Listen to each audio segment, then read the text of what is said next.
We are one day away from the college football playoff semifinals getting going, and the first game up is Notre Dame taking on Penn State in the Orange Bowl down in Miami Gardens, Florida. And to talk to us about this game and the Cotton Bowl featuring Ohio State and Texas is from the College Football Matrix, the Matrix himself, and the pride of Forest Grove, Dave Bartoo. What's up, Bartoo? Dude, you're bringing in Dave Downer right before some playoff games. I love it. Look, I love the fact that you sent me a text that just said, time to crush some souls about the college football playoff. Do love some soul crushing. Yeah, there is one team, and I've seen this. You've been very active on Twitter with this one team being a complete and utter outlier to everything the Matrix says builds a national champion. Which team standing is that? Because there are teams that have their flaws of the Final Four. Oh, there certainly are. There certainly are. And a lot of people call me kind of crazy for calling this team a Cinderella. Ooh. Right? And because they're a blue blood, right? I mean, look at the four teams we have. Everybody goes, oh, these are Cinderellas. But we're not Cinderellas, but blue bloods. But Penn State doesn't check any of the boxes of the last quarter century of national champions. Ooh. None of them. Not even on the defensive side of the football? No. This is what's amazing with this. So I've been on your show enough times. Everybody knows that college football is driven through recruiting. Yes. Right? Yes. I mean, your last 4 years of high school recruiting, you're going to win 70% of the football games. Period. Right? Doesn't matter what the spread is or anything. 70% of the games go to the better recruiter. So naturally, our national champions go to the better recruiters. And in the last 24 actually, through 2004, there have only been 6 teams to even make the national championship game, win or lose, that were not top 10 recruiters. Just that's it, right? And almost all of them had the ones who were not top 10 recruiters, almost all of them had a first-round drafted quarterback: Mariota, Vic, Sean Watson, J.J. McCarthy. Okay, so when you look at Penn State, are they a top 10 recruiter? No. Instantly disregard them right at the beginning of the year, because there's only 2 teams that have made it and won it that were not top 10 recruiters: Watson with Clemson, McCarthy with Michigan. Now, the things that those teams had in common, including the 2 Oregon teams that made it, is they all ended the season. This is probably one of the most amazing numbers that I've seen running for 24 years now. But every national title winner of the last 24 years, without exception, has finished the regular season in the top 3 of expected point average on offense or defense. Really? Top 3, right? Not top 5, right? Not top 10, top 3. So when I use the word elite offense and elite defense, that is talking about only the top 3, right? So, and top 3 defenses at the end of the regular season this year, expected point average: Ohio State, Texas, Notre Dame. Okay, so those 3 are 3 of the 4 that are remaining. Penn State being the one that is not. Where are they at though in those 2 markers? Right. So Penn State is number 7 on defense, and they're number 11 on offense. Okay. Overall, they were number 8 coming into the playoffs. The Ducks were number 7, right?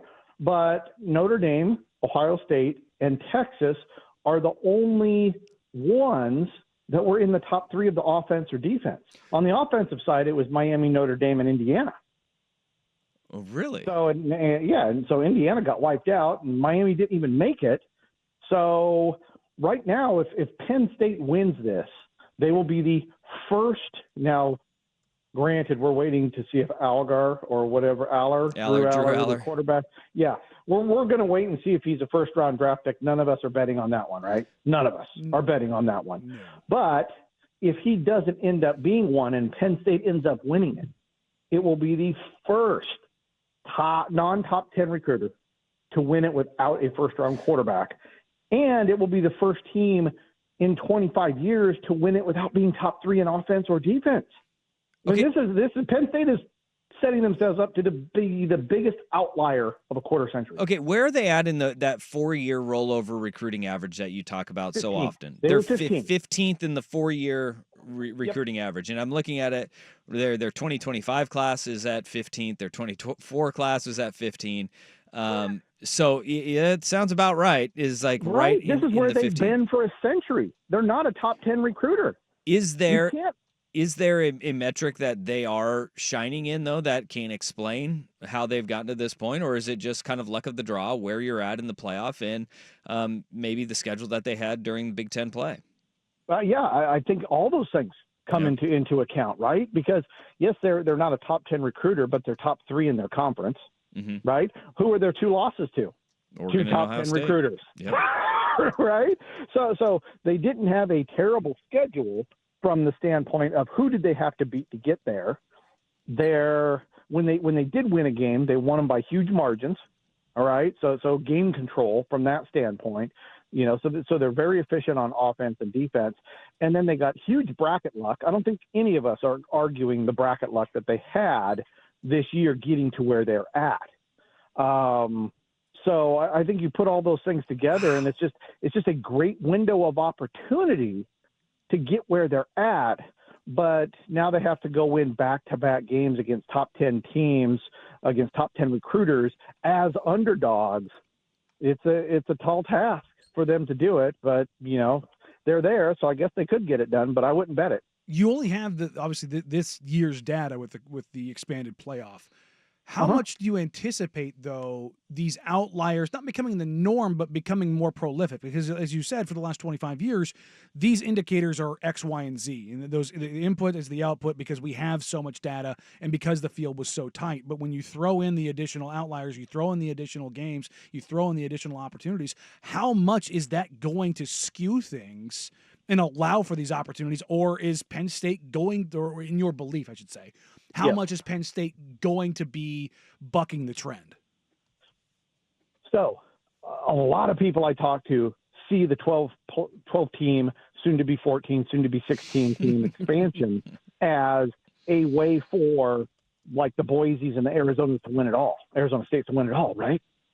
Because now they're included in the bracket where it was really hard for them just to get into the top 4. But think about this. This is why it's very, very interesting with the transfer portal leveling the playing field. If we didn't have these 12 teams, if we didn't have the 12-team tournament, is Ohio State in? Nope. No. Is Texas in? Nope. Guess what this 12-team tournament did? It opened the door for great talent and great performance to make errors and still stay alive. How much, when you look at it, has the portal affected this too? Because one thing about even a school like Penn State, they didn't benefit from the portal that much either. No, but what I'm finding actually is, I think the number one, I think the portal is making crappier college football by far. We are this year, the combined offensive scoring efficiency in college football was the worst number in 14 years. Really? Okay, I can't prove it, right? But look at what's happening. And anybody that's played a sport understands that player continuity, coaching continuity, no doubt about that leads to better performance, right? And then I've always said that, remember how I said a few minutes ago, that the teams that aren't top 10 recruiters get there and have a chance to win if they have an NFL-level quarterback, right? Yeah. Now, an exception is Darren Thomas with the Ducks and Dugan with TCU. But I think it becomes even more difficult keeping that first-round grade quarterback on at your program if everybody can go after him now. So you're giving these great teams more of an opportunity, and to be an underdog to try to win 4 games in a row in these brackets. I mean, the numbers are astounding how hard it would be to win 4 games in a row as a 7 to 10 point underdog. We're talking 1 in 250, 1 in 500. I never expect a anybody outside the top 15 in recruiting to win a national title in my lifetime. What are we looking at then? What is the matrix saying, though, as it pertains to this Notre Dame, Penn State matchup because the line in Vegas says Notre Dame 1.5. It seems like, when we've watched these two teams play, they seem eerily similar, but the matrix seems to be telling us Notre Dame far superior than Penn State based on those points expected offensive and defensively. What does the matrix think of that Penn State Notre Dame matchup tomorrow? Well, I believe the number is right in terms of Notre Dame being favored, right? And I'm a big chicken poop when it comes down to betting tight lines. So just give me the money line, right? Let's take the 1.5, 2.5, whatever it is out of there, because ultimately Notre Dame's trying to win. So they have a better offense, they have a better defense, they even have a better strength of schedule, which doesn't mean anything because the teams with the better strength of schedule will only win half the games in these playoffs.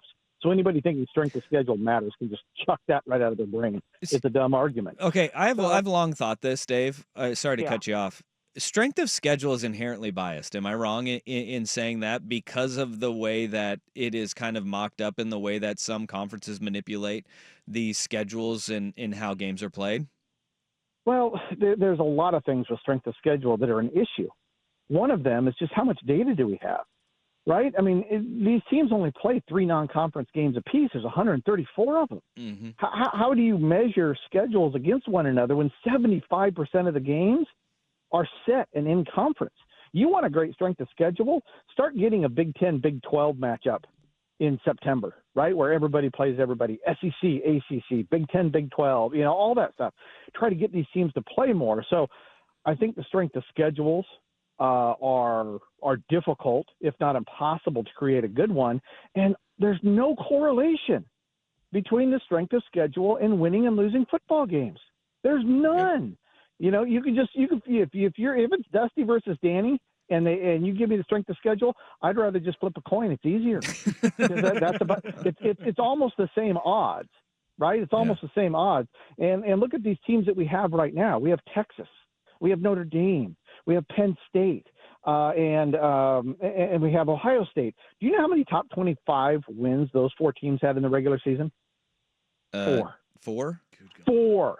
The teams they beat, who all had stronger strength of schedule, had 13 top 25 wins, right? So if strength of schedule is so important, why didn't the teams with all the top 25 wins not get beat last weekend? Yeah, and we also see, top 25 wins are not all created equally because you see the SEC is masterful at this, where the back end of the top 25 is made up with like a Vanderbilt or a South, or at times previously South Carolina would back their way in, and then they lose one game and then they're back out of the top 25. But at the time, counted as a top 25 win, right? And that won't go away in your top 25 strength of schedule rankings. It always bothers me. That's something that has bothered me for a really long time. Hey, do you have time to stick around for us for one more segment? Because I want to dive into the Cotton Bowl with you. Yeah, absolutely. All right. Anything for you guys. Dave Bartoo, College Football Matrix.